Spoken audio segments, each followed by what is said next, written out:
सास नंबरी, बहू 10 नंबरी। पूरे घर में मालती देवी का हुक्म चलता था। अपनी बड़ी बहू को वो टीवी के रिमोट की तरह कंट्रोल करती थी। चलो, देर हो रही है।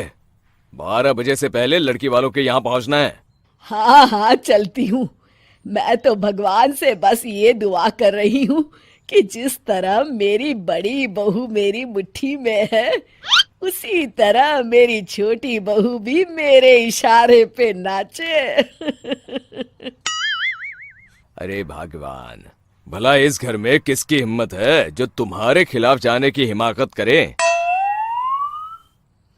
इस तरह मालती देवी अपने छोटे बेटे की भी शादी कर देती हैं। मालती की छोटी बहू फैशन डिजाइनर का कोर्स करके आई थी।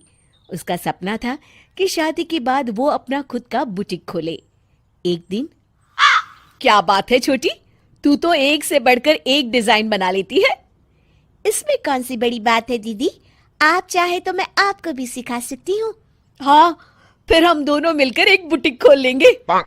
लेकिन दीदी, उसके लिए तो बहुत पैसे लगेंगे। हाँ तो क्या हुआ, पैसे माँ जी से ले लेंगे। हाँ हाँ, मेरे पास तो पैसों का पेड़ है ना, तोड़ के तुम दोनों को दे दूंगी। मेरी एक बात अच्छी तरह समझ लो, मैं तुम दोनों को एक ढेला भी नहीं देने वाली। बड़ी आई बुटीक खोलने वाली। ये आप क्या कह रही हैं माँ जी? आप हमारी मदद नहीं करेंगी तो कौन करेगा? अरे अगर बुटीक खोलने का इतना ही शौक है तो अपने माँ बाप से पैसे क्यों नहीं मांग लेती? मेरे पैसों पर क्यों आंख गड़ाए बैठी हो तुम दोनों?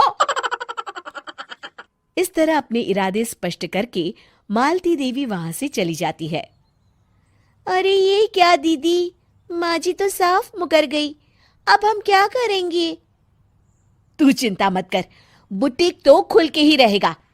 कहते हैं कि घी जब सीधी उंगली से नहीं निकलता तो उसे उंगली टेढ़ी करके निकालना चाहिए। माँ जी अपने आप को समझती क्या है? पूरी सोसाइटी जानती है कि माँ जी ने अपनी सास को घर से निकालकर उनकी दौलत पर कब्जा कर लिया है। हाँ दीदी, अब तो जैसे को तैसा करना पड़ेगा। फिर दोनों बहुएं मिलकर एक साजिश रचती हैं। एक दिन, अरे नालायक, जरा ठीक तरह से पैर दबा, बिल्कुल मजा नहीं आ रहा। खाने पीने में तो कोई कसर नहीं छोड़ती। तभी वहां बड़ी बहू हाथ में एक फॉर्म लेकर आती है। माँ जी, आपके लिए एक खुशखबरी है। सरकार सभी बुजुर्गों को हर महीने 10,000 रुपये पेंशन देने वाली है। अरे ये क्या कह रही है तू? क्या सच में मुझे हर महीने घर बैठे 10,000 रुपये मिलेंगे? हाँ माँ जी, दीदी सच कह रही है। कल टीवी न्यूज में इस बारे में बता रहे थे। बस आप ये फॉर्म पढ़ के इसे भर दीजिए और अपने दस्तखत कर दीजिए। मैं इन्हें ले जाकर जमा करवा देती हूँ। अरे नालायक, बड़ी कामचोर है तू। इस बुढ़ापे में कहाँ तुम मुझसे फार्म भरवा रही है? खुद ही भर ले, मैं दस्तखत कर देती हूँ। ठीक है माँ जी। फिर बड़ी बहू बड़ी चालाकी से फॉर्म के पन्नों के बीच प्रॉपर्टी के पेपर छिपा कर रख देती है और उन पर मालती देवी के दस्तखत करवा लेती है।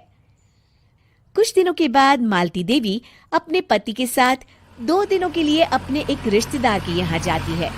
दूसरी तरफ दोनों बहुएं पूरे घर पर अपना कब्जा कर लेती हैं। मालती देवी जब अपने रिश्तेदार के यहाँ से लौटती हैं, तब अपने कमरे में ताला लगा देख आग बबूला हो जाती है। अरे नालायको, मेरे कमरे में इतना बड़ा ताला किसने लगाया है? माँ जी, ये कमरा तो मैंने अपने बेटे रोहन को दे दिया है और आज से आप बाहर कोने में जो छोटा कमरा बना है ना, वहां रहेंगी। अच्छा, मैं उस सड़ेले कमरे में रहूंगी है? तेरी ये कहने की हिम्मत भी कैसे हुई? और मेरी इजाजत के बिना मेरा कमरा देने वाली तू होती कौन है? लगता है तू भूल गई, इस घर की मालकिन मैं हूं। तभी वहां छोटी बहू आती है।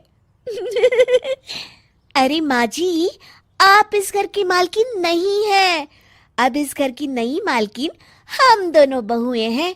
ये देखिए, इन प्रॉपर्टी के पेपर पर आप ही के दस्तखत है।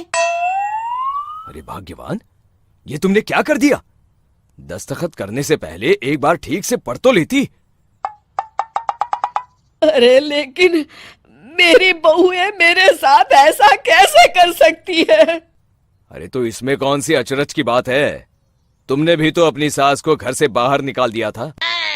टूटा फूटा ही सही, शुक्र करो कि इन दोनों ने कम से कम हमें रहने के लिए कमरा तो दिया। तुमने तो अपनी सास को वो भी नहीं दिया था। आज समझ में आया, जैसी करनी वैसी भरनी। चलो अपना सामान उठाओ और चलते हैं।